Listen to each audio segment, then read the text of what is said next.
Hello again, Struck Quop. Here I am with another build video for Diablo 4, and this one is for the Barbarian class, and it's Hammer Time, baby. It is Hammer Time 2.0. Slam that massive warhammer into the ground and grind your foes into dust. This is pretty much what this Hota-centric overpower build is. It is back, it's better, it's more fun. And this season is much better to play a Hota build than Hota, by Hota I mean Hammer of the Ancients, than the previous season or off-season. So the build squeezes the Paragons for massive DPS and nice survivability. I've made two versions of the Paragon boards, one with the new abattoir of Zir Tears of Blood Glyph, and one without it. If you want to get the semi-vanilla version of it. So the playstyle is buffing yourself with shouts and then erasing or deleting groups of enemies with 1-2 hits, then moving on to the next group and repeating this. It's very good for boss killing. In fact, I just made that so I can one-shot Duriel and do that stuff. And I've been able to get up to 701 million with my not so perfect rolled gear on dummies. But I do have Grandfather and I do have a Shaco. I've tried Shaco, I've tried Godslayer, and I think Shaco is better for this specific build, while Godslayer is better for other builds in terms of damage. I think it's very good synergy. I've tried to get almost as much damage as possible. There are some cases which I'll explain in the Paragon segment why I'm not taking certain more damage I could take for the build. So I hope you enjoyed. I hope you, like me, consider this an S tier, because I mean it's Hota this season. The damage doesn't go higher per hit than a Hota build this season from what I've seen. So buckle up and I hope you enjoyed this build. Let's go. The tradition is to start with the skill tree. In the skill tree, there is one point that I've left hanging. It's this one. You can put it into pressure point. You could put it wherever you want. This one last point, it's up to you to decide where you put it. Regardless of that, we have 1 point into bash. I have 4 from the Shaco, that's why it shows 5. And then we're going for combat bash, so we can guarantee overpower. If we want to load the shotgun, if you want to load the musket before a boss kill to guarantee it 1 extra overpower. Although some people might prefer doing something else here, it's entirely optional. Hota with Furious Hammer of the Ancients, needless to say, it's a must-have to go that way if you want to squeeze the most DPS out of it. Regarding shouts, I'm going for 2 shouts and leap. If you feel like you want more survivability, by all means do 3 shouts. If you feel like you don't need leap but you'd rather have charge, so leap is optional, but I definitely suggest if you're going to shouts, Rallying Cry and War Cry. With Rallying Cry you want the tactical, and with War Cry you want the power version. With leap I prefer going power as well.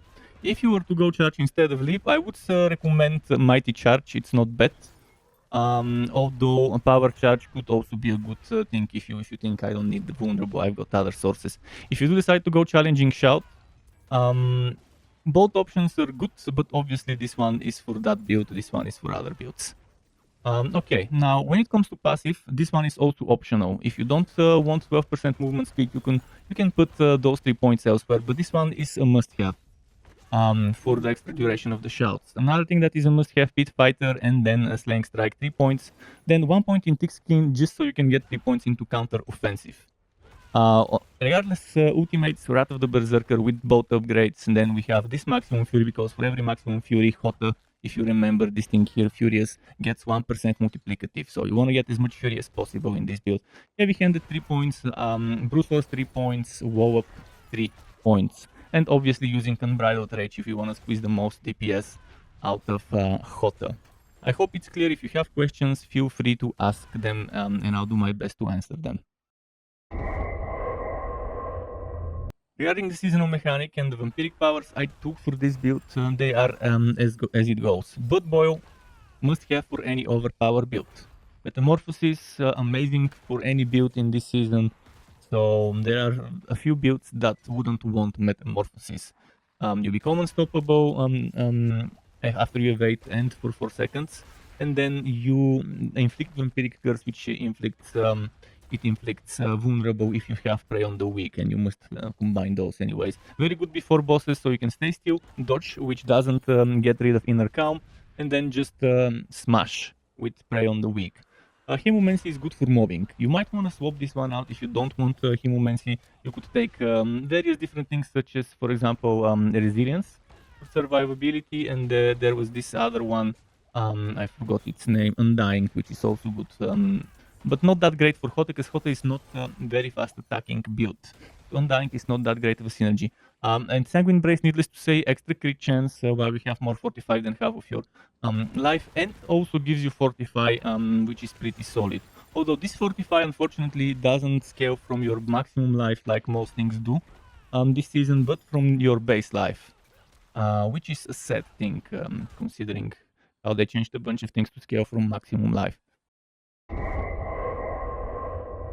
Regardless unique items, this build uses 3, potentially 4, sometimes you could even go up to 5 items. The clean version would be Banished Ward's Talisman in the Amulet, for the multiplicative overpower and crit chance and overpower and ranks to all core skills. Then Ring of Red Furor, needless to say, perfect synergy for Hammer of the Ancients, up to 30% multiplicative and guaranteed crit, so you can vault that musket or shotgun. It also gives nice strength, attack speed, and maximum fury, mind you, which is very good. And this restore generation stacks up with this restore generation, so lovely synergy there. For the helmet, if you don't have a Uber item, Uber unique like Harlequin Crest, Godslayer's Crown is decent, up to 60% multiplicative damage. It also gives a reasonable cooldown reduction, life, and some additive damage, which you could go without. Also, the crowd control duration is pretty much wasted on this build. For it. Eventually, you can try to move on to a Harlequin Crest, which is massive synergy because of all stats, because of solid maximum life, solid cooldown reduction, and the 4 ranks to all skills, all except the ultimate. And 20% damage reduction is definitely great. Another choice you could try if you get it is Andario's Visage for the attack speed, all stats, lifesteal, and the massive poison resistance. But you won't have the cooldown reduction and HP the other 2 helmets give. And yes, you have some AoE mobbing synergy with the Poison Nova, but again, that's a lucky hit, and this build is not all about lucky hits. So those are the 3 important items without which you cannot make the build. Optionally, you can go for Thibault's Will in the legs, for example, for boss fights. No problem to get it for boss fights to squeeze extra DPS, but for mobbing you would need legendary like armor. Grandfather, best in SWAT item for the swashing, but again, it's a Uber unique item, so you would need all the work you can get to try and get it from Duriel.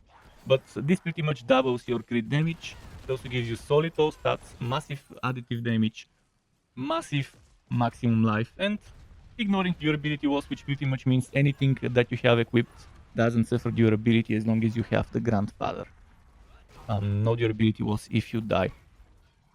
So hopefully it's clear why and what goes in which slot. Check the Mobalytics version for more info, or check my website version or my spreadsheet. Regarding legendary aspects, I've currently got a boss setup, which means in my chest I've got Exploiter aspects. But in the chest, if you want to do some mobbing, I would suggest Relentless Berserker. Relentless Berserker is better if you'll be mobbing, if you want to get that berserking extended, so keep that in mind. Exploiter, good for bosses, but if you'll be using the build for mobbing in dungeons, Relentless Berserker is the better choice there. So you might want to make 2 chest plates and just swap them out.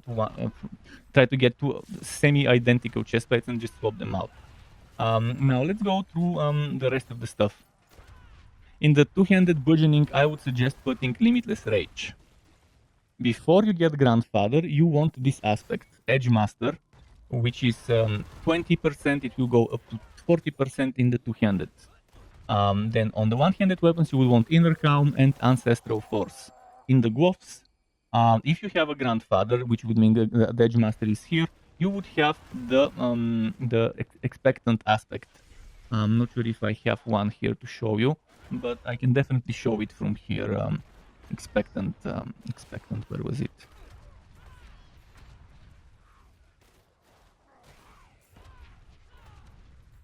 This one. So this one you want on the gloves. Expectant if you don't have Grandfather and if your Edge Master is on the 2-handed sword, Great Sword. And yes, use a Great Sword, by the way, use a Great Sword. Definitely use hammers on the 2 1-handed weapons here for the overpower damage, and keep in mind that 0 aspects are not from the codex in this build, so you don't need any non-codex aspects.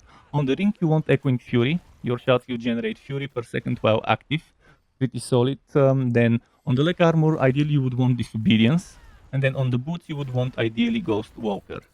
Now, what would you want if you don't have the unique items?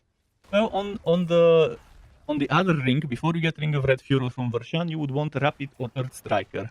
And Rapid or Earth Striker could also go on the amulet. So if you prefer more attack speed, Rapid here. If you prefer more overpower from the Earth Striker, you could go on Earth Striker here and then Rapid there. Again, there's other options. Those are just suggestions, not set in stone. Exploiter aspect could go in the helmet before you get a good unique helmet. So hopefully this is clear. Let's move on to the next part. Now, regarding socketed gems, there are some things to talk about. First of all, ideally you would have 3 armor gems, but again, you might have problems with the resistances and need some resistance from gems, and that's understandable. If that happens, so be it. Since you would ideally have total armor on the chest piece and total armor on the leg armor, that means you have at least 2 total armors, because you'll be using a unique helmet and unique amulet. That means 2 of the 4 places from where you can get total armor won't be able to give you that. That means, yeah, the less resistances you put on the rings, the more armor you would have from the slots there, from the rings and amulet. Currently, I have 1 diamond, and I still haven't maxed out poison. But keep in mind, my poison here is 39 out of 60, so I could get that done. In fact, I could, if I had closer to 60 poison, closer to 60 lightning, closer to 60 cold and shadow, I would not have needed this diamond here to begin with. And then I could have taken 1 more armor. But for the armor, speaking of armor, for the armor pieces you want ruby, for the weapons you want ruby. So you should have 6 rubies in the weapons and 5 in the armor, and ideally 3 skulls. Hopefully this is clear. If you don't have rubies in the weapons, at least put emeralds until you get rubies. Regarding gear rows, there are certain things to mention. I've got a more in-depth list on my spreadsheet, but I've got 1, 2, 3, 4 on Mobalytics. And I think it might be best if I go to Mobalytics to show you what I'm talking about. So this is this thing which will be published alongside the video. And so yeah, for the helmet, before you get a unique like Godslayer, for example, or the Shako, you want Natural Berserking, Total Armor, Cooldown Reduction, Maximum Fury. There are other useful things, such as my website, as my spreadsheet says, stuff like maximum life, basic skill attack speed, second priority, or even third priority core stats, or even deep priority resistances. You see, orange here means the best priority, then yellow is next, blue is after that, and white is stuff that you'd better avoid. But obviously try to get all the orange stuff and then fill with the rest. So if we go back to chest armor, total armor, high priority, and then overpower with 2-handed. If you want to go offensive, if you want to go for not a boss killer, but rather for a more survivability oriented setup, then you might want to skip the overpower and get 2 types of damage reduction, which could be close distant enemies, it could be well fortified, it could be a regular damage reduction, but I placed the regular a little bit lower on the stuff. So even though it says damage reduction here, I wanted to say damage reduction to close / distant, equally important. So you either go 2 resistances, 1 damage reduction, 2 damage reductions, 1 resistance, or 1 damage reduction, 1 resistance, and the overpower stuff. But total armor should be high priority here. When it comes to the amulet, total armor, movement speed, overpower range with 2-handed bludgeoning, and cooldown is okay before you get damage towards talisman. There are other rolls that are not bad, such as you can see, X% strength would be very good. X ranks of a pass if you like, or damage reduction from close / distance / while injured, while fortified. Not so bad there. Now, if we look at the gloves, obviously you want 4 ranks to Hammer of the Ancients. Top tier there. Overpower and crit strike chance just as good. And then attack speed, some of you would prefer attack speed, others instead of attack speed might prefer the damage to injured enemies. Or if you feel like it, you can even fill your resistances with 1 more resistance in the gloves, or up your stats with strength or all stats in there. I wouldn't recommend crit strike chance against injured, but from the bad rolls, it's one of the okay ones, if you can't find better rolled items. For the pants, ideally you would have 1 resistance, 2 damage reductions, and total armor. But as you can see in my case, that's exactly what I did. Damage to close, damage to distant, lightning, total armor is what I got. But if you do 0 resistance in the chest plate, then you would have to do double resistances in the pants to balance things out. Yeah, total armor and penetration from close distance and while 40 fighter top tier. A resistance or maximum life, depending on what you need more, is also nice. Then for the boots, top tier would be movement speed, penetration while injured, and 1 resistance, ideally 2 resistances. Because the other options are not that important, so I would recommend, if you need resistances, the boots are the perfect place to get 2 of them as rolls. But obviously prioritize movement speed, penetration, and at least 1 resistance if possible, even if you can get 2. On the rings, the same stats apply, but eventually you would get Echoing Fury. You would get the Red Furor. I mean, not the Echoing Fury. You would get the Red Furor, which would discard those rolls. But for the Echoing Fury one, you would want the Denchwall, Berserking, and Crit Strike chance as your top rolls, alongside Overpower and Maximum Fury. If you say, okay, I don't need a few extra multiplicative percent for Hammer of the Ancients, I'd rather sacrifice this Maximum Fury and get Maximum Life for survivability and for increased Overpower and Fortify, which also increases Overpower, then Maximum Life is also a good choice for any Overpower build. Because with, again, Maximum Life means more Fortify. More life means more overpower, more fortify also means overpower. So maximum life is double the goodness when you're doing an overpower build. And it also helps survivability. Now on the weapons, all of the weapons, same priorities apply. Denchwall, Berserking, and overpower damage top priority. Then you would want all stats or strength, depending on what you need more. Some people go for all stats and strength alongside the Denchwall, Berserking, and overpower. Some people prefer crit damage. If you have a grandfather, keep that in mind. The crit damage you get on a weapon is doubled. So if you get 30 crit damage, the grandfather makes it 60. So if you have a grandfather, I would say get one stat roll and the other one crit damage. But it's okay to go all stats and strength alongside the Denchwall, Berserking, and overpower. Let me show you. Like the item you would see right now, like this item, see? All stats, strength, overpower, Denchwall, Berserking. Many people would want this, but again, I prefer strength, overpower, Denchwall, Berserking, or all stats, overpower, Denchwall, Berserking, and then to fill in with crit damage, especially when having a grandfather, to double that crit damage. And the same rules apply for all the weapons, which means I think we've covered everything. If you have questions, ask them, go to the Mobalytics or to my spreadsheet as well to read the info. Here we are at the segment for the Paragon boards, and as I promised at the beginning of the video, I will show you 2 versions. One version where the Paragons are showing what I imagine things should look like when you get the new glyph tomorrow with the next patch with a Battle of Zero, when you get the Tears of Blood, and one version without the Tears of Blood with the more standard setup, which is what I'm running.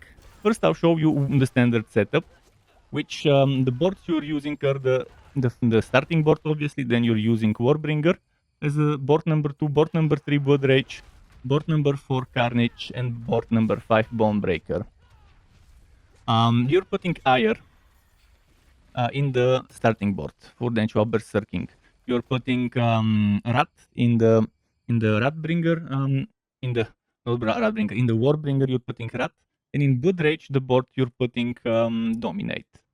Yes, I know there are boards that can give me 54 willpower, but I couldn't afford to salvage any of the other boards because they're needed for one reason or another. So even though I know I'm losing 39.6 overpower damage twice, so I'm losing almost 80 overpower damage from not using a board that gives me 54 willpower. I think it's an acceptable loss considering all things.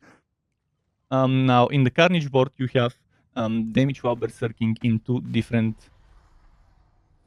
in 3 different nodes. In 3 different nodes, one of which is near the glyph socket. And I've put Territorial, but optionally here you can put stuff like Martial, Might, or Revenge. Martial and Might would boost this 5, this 5, and this 5, so those 15% will get boosted by X% with Martial and with Might. But if you put something like Revenge, it will boost those 20%. So you're boosting 20 instead of 15%. Yes, the Revenge stuff sucks for this build, because it's Thorns related synergy, but you get X% to the rare nodes versus the X% to the magic nodes. But again, the X% for the magic notes is higher, so I think it pretty much evens out. I personally would prefer might, because I'm using 2 shouts, but if you're using 3 shouts, martial is the way to go. And then over here, we're using the Bone Breaker, but unfortunately not enough points to pick up the Bone Breaker itself.